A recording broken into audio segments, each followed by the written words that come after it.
Boy with black eye begged bikers, "Be my dad." 42 bikers showed up at school. The clubhouse went quiet. A dozen scarred hands, calloused and inked, rested on mismatched tables. Jackets hung from hooks like weathered flags. In the doorway, an 11-year-old boy with a purple bruise clouding the left side of his face hesitated, his small frame swallowed by the light that spilled from the trailer's open door. He stepped inside, backpack still on, eyes steady in a way that made the room lean in. Then he said it, simple and brave. "Can you be my dad for one day?"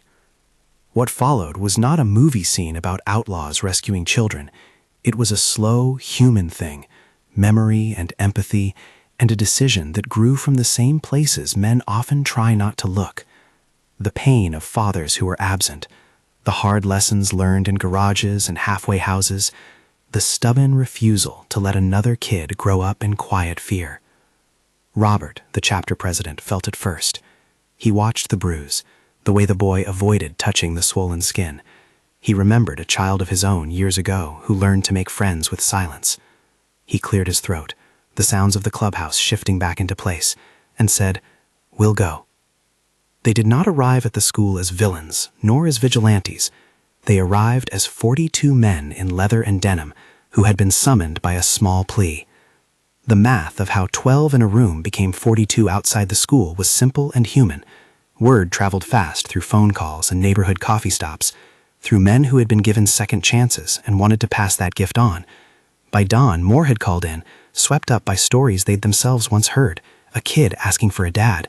And by the time the motorcycles rolled into the parking lot, the rumble was a heart you could feel in your ribs.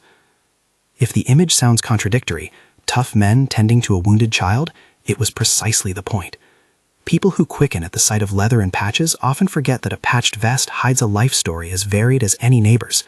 Some of these riders were fathers by blood. Others had fathered men who had fled the same kinds of homes Justin had fled. Miguel once spent his childhood sleeping in cars. Ben carried the echo of abuse from an uncle he didn't speak about for years. Diego, whose hands were quick in the shop, learned discipline from a man who taught him to weld instead of teaching him tenderness. Tommy had been abandoned at 12 and vowed, in the way boys do, that no child of his would be left uncertain. They did not come to intimidate, they came to show up. That morning, career day, when classrooms were normally a parade of brief speeches and plate lunches, became a different kind of listen. Engines arriving sounded like thunder climbing the sky. The school's windows hummed with the low vibration. Teachers exchanged looks that equilibrated between alarm and curiosity. For the students, it was spectacle. For Justin, it was the answer he had dared to ask for. They filed in politely, not in formation, but in pairs and threes, pockets of men easing into chairs at the back of the classroom. Some talked about engines, as any biker might, easing into conversation with a subject they knew intimately. Others did not need a mask. They leaned forward and told stories of mistakes and of repair, of learning to hold a hammer without swinging it, of showing up even when showing up felt impossible. "You're stuck with us now," Robert said quietly to Justin later that day, and the room clapped because how do you not when a child finds a tribe that intends to keep him? The bullies who had mocked Justin's missing father and the bruise on his face fell oddly silent. Telephone cameras and the attention of other parents turned the moment into something larger than the classroom. Someone filmed, someone uploaded. Within hours, the video threaded its way through social media, half stunned, half delighted, at the image of men commonly misunderstood, taking seats beside children who needed protection. There is a particular danger when a small kindness becomes a viral spectacle. For Justin, the applause meant something different than it did for the men who rode in. For his mother Jennifer, who worked long shifts and had been surviving more than thriving, the attention triggered old fears about safety. And for the man who had hurt Justin, a man named Dale, it ignited a dangerous flare. Seeing the video, Dale showed up the way people do when they are angry and drunk, heavy, loud, and entitled to control. This is where the story could have slipped into chaos. It did not, because the bikers, led by Robert but acting as a community, chose method over mayhem. They did what the school and Jennifer could not do alone. They documented. School staff, Mrs. Peterson among them, gathered medical notes, attendance records, and the nurses' observations. Witness statements were compiled with care. The men who had arrived that morning spoke with counselors and administrators, and together they coordinated a response grounded in legal reality. Rather than an angry mob at the front door, there appeared a group of men who knew how to be visible and how to make evidence matter. When Dale came to the house, the bikers were already there. They stood in pairs at the threshold, not to threaten, but to present a choice grounded in the civil and legal tools available to Jennifer and Justin. They unfolded a folder: nurses' notes, school records, timelines of incidents, statements from witnesses. Robert explained plainly what the options were: leave and seek help, or face formal action that could include protective orders and police involvement. He would later describe the moment as a necessity. "We had to make it clear there was a line," he said, paraphrasing what he told Dale. The man, confronted with paperwork and a community unwilling to tolerate the cycle of harm, chose to leave. He left before anyone had to be arrested, and that choice mattered for how the family rebuilt themselves afterwards. It is important to name that leaving does not erase harm. Bruises heal in days. The quiet of a child present for too many years can take far longer.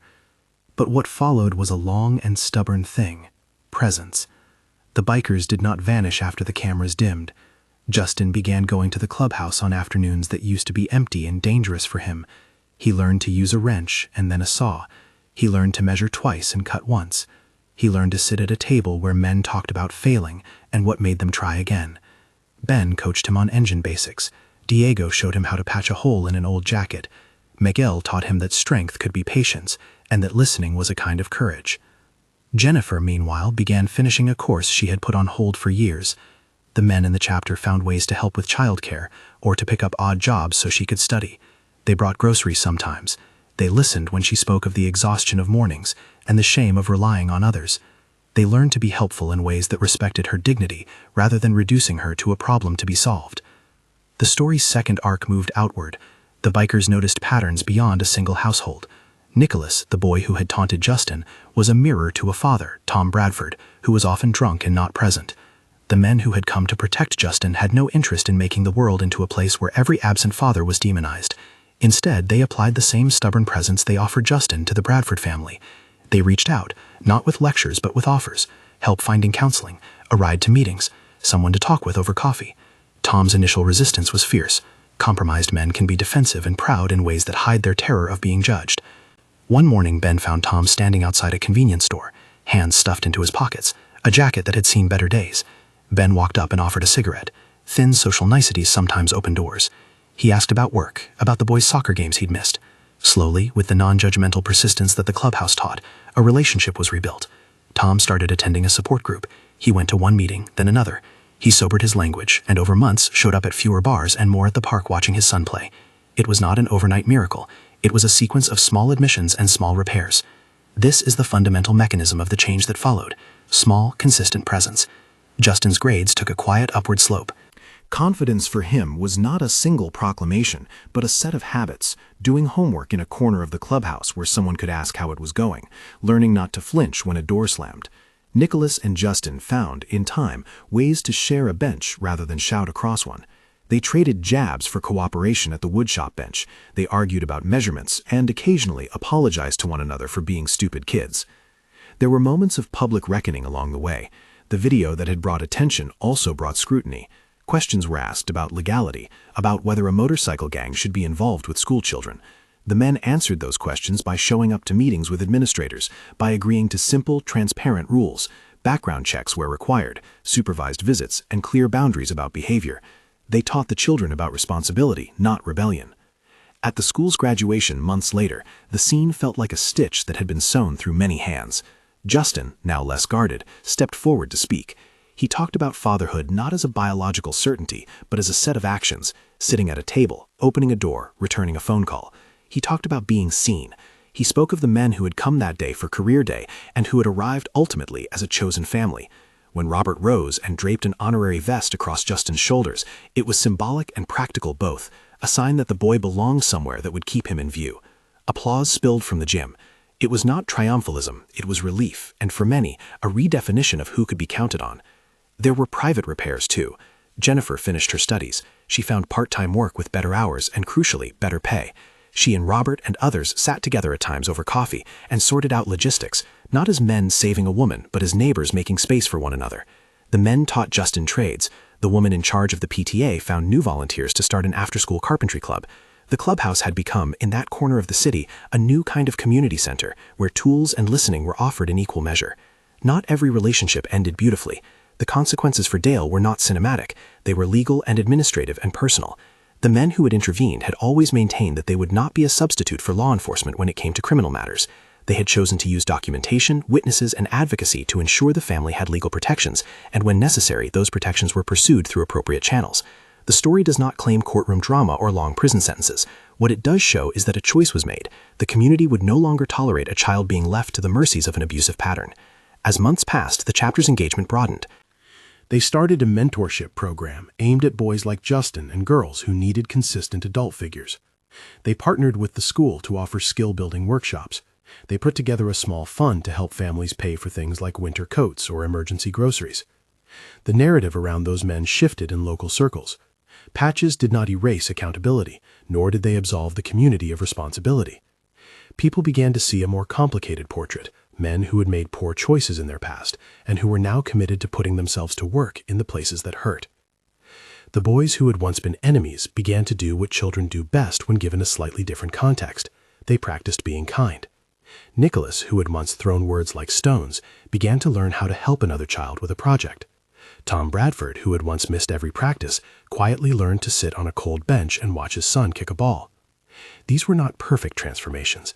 They were instead trudges toward better versions of self. When setbacks happened, arguments, relapses, nights the old pattern threatened to return, the men were there. They reminded one another that repair is not finished in one night, but is a course to be maintained. By the time the season turned and leaves fell, the clubhouse's door was no longer only a symbol of tough exterior, but of a place where small rituals were maintained. Wednesday nights became homework assistants. Saturday mornings were for the mentorship program's woodshop. Someone always brought coffee. The men who had first shown up out of a combination of guilt and memory discovered that the act of showing up had changed them as much as it had changed the boy they had come to support. Their masculinity, often forged around strength, learned another muscle, patience. There were critics, of course. Some worried that the image of dozens of motorcycles outside a school inadvertently glamorized a group whose members had complicated histories. Others feared that the spectacle risked substituting flashy intervention for sustained social support. Those critiques were real and necessary. The men themselves had to reckon with the optics. They had to choose transparency. They agreed to public forums and to working with social workers and legal advocates so that their presence could be constructive rather than merely theatrical. One afternoon, months after the original plea, Justin sat on a crate in the clubhouse and worked on a wooden toolbox, carefully sanding edges until they were smooth. Miguel looked over his shoulder, not to correct but to encourage. Beside them, the radio softly played something that had aged along with the men in the room, music that had once been loud and now served as a backdrop to calm work.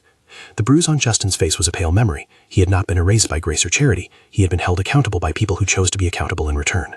The most striking thing about the whole arc was how ordinary most of it was.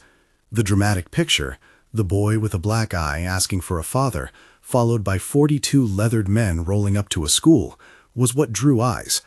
But the day's real miracle, if you can call it that without imbuing it with romance, was ordinary labor, filling out forms, attending meetings, driving a kid to a dentist appointment, sitting in a gym and clapping for a graduation speech. These are the acts that remake lives over time. There is a caution here for anyone who wants a neat moral. Rescuing a child is rarely a single redemptive act. It is 1,000 small acts tacked together by people who will not walk away when things get uncomfortable. The bikers' decision to be present required them to step into administrative mundanities and to accept scrutiny. It required them to learn how to partner with social services, how to let the legal system do the heavy lifting when necessary. It required humility, an understanding that one cannot undo the past, but one can build structures that make the future safer. As the story spread beyond the town, other communities asked how they might replicate what had happened, minus the motorcycles and the patches. The answer that kept coming back was the same simple thing that had started the whole thing. Show up, be present, offer time, a skill, or a pair of hands. If you cannot do that, then at least learn how to listen and to direct someone to help. The men who had become Justin's chosen family never framed themselves as heroes. They framed themselves as men who had learned that their presence was a responsibility. On the day of graduation, Justin stood at the podium with a voice that trembled only slightly. He told the gym full of teachers and classmates and strangers that family can look like more than a photograph on a mantle. He mentioned a bruise only to say it had taught him to ask for help. He named Robert and the men who had come on that career day, and he used the word dad without apology, because he'd learned along the way that naming need does not make it weakness. When Robert pinned the vest on him, there were no cameras in the moment, none that carried the sound of his hands fumbling with the snap. There was only the quiet weight of cloth and the warmth of a group of men who had elected to keep watch. If you watch the famous clip of a boy walking into a clubhouse and the subsequent parade of motorcycles at a school, you might first feel the improbable. You might laugh at the contrast. You might ask whether a fringe group's involvement is wise. But look longer, and you will see the complicated, fragile effort of a community learning to bear one another's burdens. The vest is a symbol. The work is the thing. This story, at its heart, is about the simple audacity of asking for help and the responsibility of answering that call. The boy with a black eye asked a question most adults might find impossible to ask. Could someone, even for a day, take on the role he lacked? The answer he received was unglamorous yet radical. Dozens of men came. 42 showed up at the school. They arrived not to fight, but to be witnesses and to bind themselves to a promise. There is no tidy moral about punishment or spectacular justice. There is instead a lesson in community repair. When people choose to be present, systems can bend. When men who have been through hard things choose to act with accountability, they can offer an alternative model of masculinity, one that pairs protection with care, force with forms of responsibility. If this story moved you, like and share it. A small act that helps more stories of everyday responsibility get heard. Consider too where you might show up in your own neighborhood. A school volunteer list, a mentoring program, a call to a neighbor who seems alone. The image that will stay is not the thunder of engines, but a child who learned to trust again because a group of imperfect people decided to keep their word. In a world starved for steady hands, that insistence to be present is the quiet, necessary miracle.